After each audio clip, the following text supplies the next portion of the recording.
ನಿಮಗೇನು ಗೊತ್ತು ಕಥೆ ಕೇಳೋಣ ಬನ್ನಿ. ಅವನೊಬ್ಬ ವಿದ್ಯಾವಂತ, ಬುದ್ಧಿವಂತ, ವಯಸ್ಸಿನಲ್ಲಿ ಹಿರಿಯ. ಪ್ರತಿದಿನ ಬೆಳಿಗ್ಗೆ ಮತ್ತು ಸಂಜೆ ಬಹು ದೂರದ ಕಾಲ್ನಡಿಗೆ ಹಾಗೂ ಪುಸ್ತಕ ಓದುವುದರಲ್ಲಿ ದಿನದ ಹೆಚ್ಚು ಸಮಯ ಕಳೆಯುತ್ತಿದ್ದ. ಒಂದು ದಿನ ಬೆಳಿಗ್ಗೆ ವಾಕಿಂಗ್ ಹೋದಾಗ ಸವೆದು ಹೋಗಿದ್ದ ಪಾದರಕ್ಷೆಗಳು ಮುಂದೆ ನಡೆಯದಂತೆ ಕೈಕೊಟ್ಟವು. ಪೂರ್ತಿ ಕಿತ್ತು ಒಗೆಯಲು ಅವಕಾಶ ಕೊಡದಂತೆ ನಿಧಾನವಾಗಿ ಸಾವರಿಸಿಕೊಂಡು ಮನೆ ಸೇರಿದ. ಕಾಲ್ನಡಿಗೆಗೆಂದೇ ಖರೀದಿಸಿದ ಈ ಪಾದರಕ್ಷೆಗಳು ಇನ್ನೂ 1 ವರ್ಷ ಕಳೆದಿಲ್ಲ, ಈಗಾಗಲೇ ಕಿತ್ತು ಹೋಗಿವೆ. ಮುಂದೆ ಹೀಗಾಗದಂತೆ ದೀರ್ಘಕಾಲ ಬಾಳಿಕೆ ಬರುವ ಪಾದರಕ್ಷೆಗಳನ್ನು ಖರೀದಿಸಬೇಕು. ಆದರೆ ಅದು ನನಗೆ ತಿಳಿಯುವುದು ಹೇಗೆ?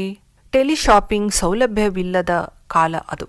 ಪುಸ್ತಕದಲ್ಲಿ ಈ ಬಗ್ಗೆ ಏನಾದರೂ ಸೂಚನೆಗಳು ಸಿಗಬಹುದೇ ಎಂದುಕೊಂಡು ಮನೆಯಲ್ಲಿ ಸಂಗ್ರಹಿಸಿದ ಸಾಕಷ್ಟು ಪುಸ್ತಕಗಳನ್ನು ತಿರುಗಿ ಹಾಕಿದಾಗ ಹೊಸ ಪಾದರಕ್ಷೆಗಳನ್ನು ಕೊಳ್ಳುವಾಗ ಅನುಸರಿಸಬೇಕಾದ ಸೂಚನೆಗಳು ಎಂದು ತಿಳಿಸಲಾಗಿದ್ದ ಒಂದು ಪುಸ್ತಕ ಕಣ್ಣಿಗೆ ಬಿತ್ತು. ಅದೇನೆಂದು ಪುಟ ತೆರೆದು ನೋಡಿದಾಗ ಅದರಲ್ಲೇ ಹೀಗೆ ಬರೆಯಲಾಗಿತ್ತು: ಹೊಸ ಪಾದರಕ್ಷೆಗಳನ್ನು ಕೊಳ್ಳುವ ಮೊದಲು ಒಂದು ಕೋಲನ್ನು ತೆಗೆದುಕೊಂಡು ಅದರಿಂದ ನಿಮ್ಮ 2 ಪಾದಗಳನ್ನು ಅಳತೆ ಮಾಡಿ ಆ ಕೋಲಿನ ಅಳತೆಗೆ ಸರಿಹೊಂದುವ ಪಾದರಕ್ಷೆಗಳನ್ನು ಖರೀದಿಸಿ ಅಂತ ಇತ್ತು. ಇದರಿಂದ ಅಳತೆಯಲ್ಲಿ ವ್ಯತ್ಯಾಸವಾಗುವುದಿಲ್ಲ, ನಡೆಯಲು ಕಷ್ಟವಾಗುವುದಿಲ್ಲ, ದಿನ ಕಳೆದಂತೆ ಬಿಗಿ ಅಥವಾ ಸಡಿಲು ಆಗುವುದಿಲ್ಲ.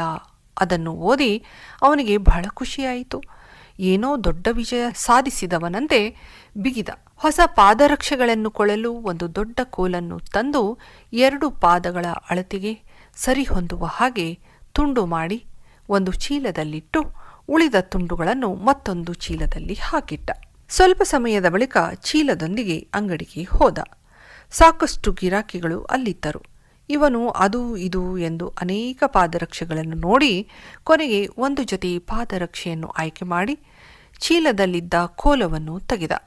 ಆದರೆ ಬರುವ ಅವಸರದಲ್ಲಿ ತಾನು ತರಬೇಕಾದ ಚೀಲದ ಬದಲಿಗೆ ಬೇರೆ ಚೀಲ ತಂದಿರುವುದು ತಿಳಿಯಿತು. ಅಂಗಡಿಯ ಮಾಲೀಕನಿಗೆ, ಸರ್, ಇವನು ಇಲ್ಲಿಯೇ ಇರಲಿ, ಬೇಗ ಬರುತ್ತೇನೆ ಎಂದು ಹೇಳಿ ಮರೆತ ಚೀಲವನ್ನು ತರಲು ಅವಸರವಾಗಿ ಹೋಗುತ್ತಿದ್ದಾಗ ಆಗಲೇ ಬಹುಪಾಲು ಕಿತ್ತು ಹೋಗಿದ್ದ ಪಾದರಕ್ಷೆಗಳು ಅರ್ಧ ದಾರಿ ದಾಟುವಷ್ಟರಲ್ಲಿಯೇ ಪೂರ್ತಿ ಕಿತ್ತು ಹೋದವು. ಬರಗಾಲದಲ್ಲಿಯೇ ನಡೆದು ಮನೆ ಸೇರಿದ. ಮನೆಯಲ್ಲಿಯೇ ಬಿಟ್ಟು ಹೋಗಿದ್ದ ಆ ಚೀಲವನ್ನು ತೆಗೆದುಕೊಂಡು ಮರಳಿ ಹೋಗುವಷ್ಟರಲ್ಲಿ ಅಂಗಡಿ ಮುಚ್ಚಿತ್ತು. ಛೇ ಎಂದುಕೊಂಡು ಮನೆಗೆ ಮರಳಿದ.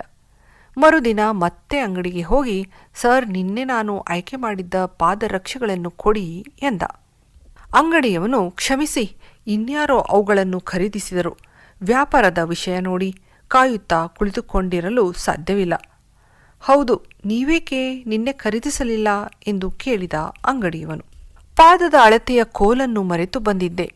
ಮರಳಿ ಬರುವಷ್ಟರಲ್ಲಿ ನಿಮ್ಮ ಅಂಗಡಿ ಮುಚ್ಚಿತ್ತು ಎಂದ. ಏನು, ಪಾದದ ಅಳತೆಯ ಕೋಲೆ? ಇದೇನೋ ಹೊಸ ವಿಚಾರವಾಗಿದೆಯಲ್ಲ ಎಂದು ಅಂಗಡಿಯವನು ಅಚ್ಚರಿಪಟ್ಟು ಕೇಳತೊಡಗಿದ. ಹೊಸ ವಿಚಾರವೇನೂ ಇಲ್ಲ. ನಾನು ಓದಿದ ಪುಸ್ತಕದಲ್ಲಿ ಅದರಲ್ಲಿ ತಿಳಿಸಲಾಗಿದ್ದ ಸೂಚನೆಗಳನ್ನು ತಿಳಿಸಿದಾಗ ಅಂಗಡಿಯವನು ನಗಲಾರಂಭಿಸಿದ. ಸ್ವಾಮಿ, ಪಾದರಕ್ಷೆಗಳನ್ನು ಖರೀದಿಸಲು ಪುಸ್ತಕದಲ್ಲಿ ಬರೆದಿರುವ ಸೂಚನೆಯಲ್ಲಿ ಕೋಲಿನ ಅವಶ್ಯಕತೆ ಬೇಕಿರಲಿಲ್ಲ. ಬೇಕಾಗಿರುವುದು ನಿಮ್ಮ ಪಾದ, ಹಣ, ಸ್ವಲ್ಪ ಸಾಮಾನ್ಯ ಜ್ಞಾನ ಅಷ್ಟೇ. ಇದನ್ನು ತಿಳಿಯದೆ ಸುಮ್ಮನೆ ಸಮಯ ಹಾಗೂ ಶ್ರಮ ಎರಡನ್ನೂ ವ್ಯರ್ಥ ಮಾಡಿಕೊಂಡಿರಿ. ನಿಮ್ಮ ಕೋಲಿನ ಅಳತೆಯ ಪಾದರಕ್ಷೆಗಳು ಇಲ್ಲಿಲ್ಲ, ಬೇರೆ ಅಂಗಡಿಯಲ್ಲಿ ಸಿಕ್ಕರೆ ಖರೀದಿಸಿ ಎಂದ. ಪ್ರಿಯ ಕೇಳುಗರೆ, ಈ ಕಥೆಯ ಅರ್ಥ ತಿಳಿತಲ್ಲ? ಪ್ರತಿಯೊಬ್ಬರಿಗೂ ಅವರವರದೇ ಆದ ಸಾಮಾನ್ಯ ಜ್ಞಾನ, ವಿಶೇಷ ಜ್ಞಾನ, ಅನುಭವ, ತಿಳುವಳಿಕೆ ಇದ್ದೇ ಇರುತ್ತದೆ. ಇವು ಇದ್ದಷ್ಟರಲ್ಲೇ ಸಾಲದು. ಯಾವುದರನ್ನು ಎಲ್ಲಿ, ಯಾವಾಗ, ಹೇಗೆ ಉಪಯೋಗಿಸಬೇಕು ಎಂಬ ಪರಿಜ್ಞಾನವೂ ಇರಬೇಕು. ಇಲ್ಲದಿದ್ದರೆ ಎಲ್ಲವೂ ತಿರುಗುಮುರುಗಾಗುತ್ತದೆ.